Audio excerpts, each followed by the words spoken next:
Hello ವೀಕ್ಷಕರೇ, ನಮಸ್ಕಾರ. ನಮ್ಮ ಫುಡ್ ರೆಸಿಪಿ ಯೂಟ್ಯೂಬ್ ಚಾನಲ್ಗೆ ತಮಗೆಲ್ಲರಿಗೂ ಸ್ವಾಗತ. ಸ್ನೇಹಿತರೆ, ಯಾರೆಲ್ಲ ವಿಡಿಯೋ ನೋಡ್ತಿದ್ದೀರಾ ದಯಮಾಡಿ ಸಬ್ಸ್ಕ್ರೈಬ್ ಆಗಿ ಹಾಗೂ ವಿಡಿಯೋನ ಕೊನೆವರೆಗೂ ನೋಡಿ. ಇವತ್ತಿನ ಈ ವಿಡಿಯೋದಲ್ಲಿ ಆರೋಗ್ಯಕರವಾದ ಹೆಸರುಕಾಳು ಜ್ಯೂಸು ಮಾಡೋದು ಹೇಗೆ ಅಂತ ನೋಡೋಣ. ಮೊದಲಿಗೆ ನಾನು 1 ಕಪ್ಪು ಹೆಸರುಕಾಳು ತಗೊಂಡು ಒಂದು ಬೌಲ್ಗೆ ಹಾಕಿ ನೀಟಾಗಿ ವಾಶ್ ಮಾಡ್ಕೊತಾ ಇದ್ದೀನಿ. ವೀಕ್ಷಕರೇ, ಕೆಲವೊಬ್ಬರು ಹಾಗೆ ವಾಶ್ ಮಾಡ್ದಲೇ ರೋಸ್ಟ್ ಮಾಡಿ ಗ್ರೈಂಡ್ ಮಾಡ್ಕೋತಾರೆ. ನೀವು ಆ ರೀತಿ ಮಾಡಬೇಡಿ. ತುಂಬ ಕ್ಲೀನಾಗಿದ್ದರೆ ಟೇಸ್ಟ್ ಆಗಿರುತ್ತೆ ಮತ್ತು ಹೆಲ್ತಿಯಾಗಿರುತ್ತೆ. ನಮಗೆ ಕುಡಿಬೇಕು ಅಂತ ಮನಸ್ಸಿಗೂ ಇರುತ್ತೆ.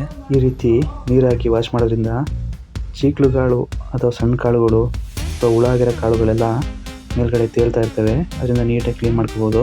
ಮತ್ತು ಜಾರ್ಸೋದ್ರಿಂದ ಕೆಳಗಡೆ ಕಲ್ಲಿದ್ದರೆ ಕಲ್ಲು ಕೆಳಗಡೆ ಉಳ್ಕೊಳ್ಳುತ್ತೆ. ನೋಡಿ ವೀಕ್ಷಕರೇ, ಎಷ್ಟು ನೀಟಾಗಿ ಕ್ಲೀನಾಗಿದೆ ಹಾಗೂ ವೇಸ್ಟ್ ಎಷ್ಟು ಉಳಿದಿದೆ. ಇದಾದ ನಂತರ ಸ್ಟವ್ ಮೇಲೆ ಒಂದು ಪಾತ್ರೆ ಇಟ್ಟು ಸ್ವಲ್ಪ ಬಿಸಿಯಾದ ನಂತರ ವಾಶ್ ಮಾಡ್ಕೊಂಡಿರೋ ಹೆಸರು ಕಾಳನ್ನೆಲ್ಲ ಹಾಕ್ತಾಯಿದ್ದೀನಿ. ಇದನ್ನು ಮೀಡಿಯಮ್ ಫ್ಲೇಮಲ್ಲೇ ಸ್ವಲ್ಪ ಕೆಂಪಾಗೋವರೆಗೂ ಫ್ರೈ ಮಾಡ್ಕೋಬೇಕಾಗುತ್ತೆ ಅಥವಾ ರೋಸ್ಟ್ ಮಾಡ್ಕೋಬೇಕು. ಈ ಹೆಸರು ಕಾಳು ನೀರಾಗಿರೋದ್ರಿಂದ ಬಾಣಲಿಯಲ್ಲಿ ತಳ ಹಿಡ್ದಂಗೆ ಆಗುತ್ತೆ. ತಳ ಹಿಡಿಯಲ್ಲ, ಈ ರೀತಿ ಮಿಕ್ಸ್ ಮಾಡ್ತಾ ಇರಬೇಕಾಗುತ್ತೆ. ವೀಕ್ಷಕರೇ, ಈ ಹೆಸರು ಕಾಳು ದೇಹಕ್ಕೆ ತುಂಬ ತಂಪು. ಈ ಕಾಳಿನಲ್ಲಿ ಪ್ರೋಟೀನ್ಸ್ ಹಾಗೂ ವಿಟಮಿನ್ಸು ತುಂಬ ಇರುತ್ತೆ. ಈ ಹೆಸರು ಕಾಳು ಸೇವನೆ ಮಾಡೋದ್ರಿಂದ ಅಥವಾ ಈ ಹೆಸರು ಕಾಳು ಹಾಲು ಸೇವನೆ ಮಾಡೋದ್ರಿಂದ ದೇಹದಲ್ಲಿರುವ ಉಷ್ಣಾಂಶನ ಕಂಟ್ರೋಲ್ ಮಾಡುತ್ತೆ. ಆದ್ದರಿಂದ ವಾರದಲ್ಲಿ 2 ಬಾರಿ ಆದರೂ ಸೇವನೆ ಮಾಡಿ. ನೋಡಿ ವೀಕ್ಷಕರೇ, ಹೆಸರು ಕಾಳು ರೋಸ್ಟ್ ಆಗಿದೆ, ಕಲರ್ ಬಂದಿದೆ. ಒಂದು 10 ನಿಮಿಷ ಹಾಗೆ ತಣ್ಣಗಾಗಲು ಬಿಟ್ಟಿದ್ದೆ. ಈಗ ಒಂದು ಮಿಕ್ಸಿ ಜಾರ್ಗೆ ಹಾಕೋತಾ ಇದ್ದೀನಿ. ನಂತರ 3 ಏಲಕ್ಕಿನ ಹಾಕಿ ಗ್ರೈಂಡ್ ಮಾಡ್ಕೋತಾ ಇದ್ದೀನಿ. ಯಾವುದೇ ಕಾರಣಕ್ಕೂ ನೀರು ಹಾಕಬೇಡಿ, ಹಾಗೆ ಪೌಡ್ರ್ ಮಾಡ್ಕೋತಾ ಇದ್ದೀನಿ. ವೀಕ್ಷಕರೇ, ನೀವು ಹೆಸರು ಕಾಳನ್ನ ನೆನೆ ಹಾಕಿನೂ ಗ್ರೈಂಡ್ ಮಾಡಿಕೊಂಡು ಹೆಸರು ಕಾಳು ಜ್ಯೂಸ್ ಮಾಡ್ಬೋದು. ಹಾಗೂ ಇನ್ನೂ ಅತಿ ಹೆಚ್ಚು ಪ್ರೋಟೀನ್ಸ್ ಬೇಕು ಅಂದರೆ ಹೆಸರು ಕಾಳನ್ನ ಮೊಳಕೆ ಕಟ್ಟಿ ಹೆಸರು ಕಾಳು ಹಾಲು ಮಾಡೋದ್ರಿಂದ ಅಥವಾ ಜ್ಯೂಸ್ ಮಾಡೋದ್ರಿಂದ ತುಂಬ ಹೆಲ್ತಿಯಾಗಿರುತ್ತೆ, ಚೆನ್ನಾಗಿರುತ್ತೆ. ನಂತರ ವೀಕ್ಷಕರೇ, ತೆಂಗಿನಕಾಯಿ ಒಂದು 1/4 ಭಾಗದಷ್ಟು ಹಾಕೋತಿದ್ದೀನಿ. ನೀವು ಬೇಕು ಅಂದರೆ ತೆಂಗಿನಕಾಯಿ ಹಾಲು ಹಾಕೋಬೋದು, ಬೇಡ ಅಂದರೆ ಸ್ಕಿಪ್ ಮಾಡ್ಬೋದು.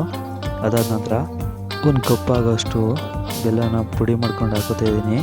ನೀವು ನಿಮಗೆ ಎಷ್ಟು ಸಿಹಿ ಬೇಕು ನೋಡಿ ಹಾಕ್ಕೊಳ್ಳಿ. ಅದಾದ ನಂತರ 1 ಲೋಟ ನೀರು ಹಾಕ್ಕೊಂಡು ಗ್ರೈಂಡ್ ಮಾಡ್ಕೊತಿದ್ದೀನಿ. ತುಂಬ ಸಣ್ಣದಾಗಿ ಗ್ರೈಂಡ್ ಮಾಡ್ಕೋಬೇಕಾಗುತ್ತೆ. ಹೆಸರು ಕಾಳು ಪೌಡ್ರ್ ಆಗಿರೋದ್ರಿಂದ ನೀರನ್ನು ಸ್ವಲ್ಪ ಜಾಸ್ತಿ ತಗೊಳುತ್ತೆ. ನೀವು ನೋಡಿ ಹಾಕ್ಕೊಂಡು ಗ್ರೈಂಡ್ ಮಾಡ್ಕೊಳ್ಳಿ.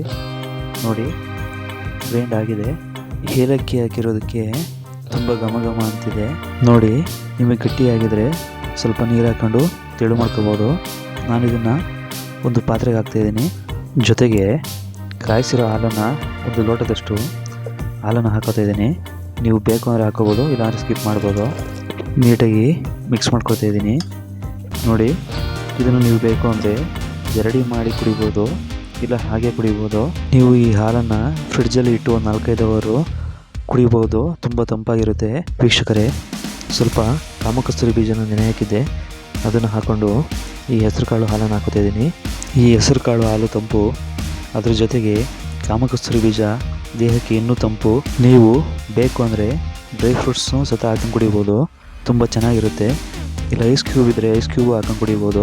ವೀಕ್ಷಕರೇ, ಈ ಆರೋಗ್ಯಕರವಾದ ರೆಸಿಪಿನ ನೀವು ಕೂಡ ಮನೆಯಲ್ಲಿ ಟ್ರೈ ಮಾಡಿ ನೋಡಿ. ಹೇಗಿತ್ತು ಅಂತ ಕಮೆಂಟ್ ಮಾಡಿ. ವಿಡಿಯೋ ನೋಡಿದ್ದಕ್ಕಾಗಿ ಧನ್ಯವಾದಗಳು. ದಯವಿಟ್ಟು ಸಬ್ಸ್ಕ್ರೈಬ್ ಮಾಡೋದನ್ನು ಮಾತ್ರ ಮರಿಬೇಡಿ. ಮುಂದಿನ ವಿಡಿಯೋದಲ್ಲಿ ಸಿಗೋಣ. ನಮಸ್ಕಾರ.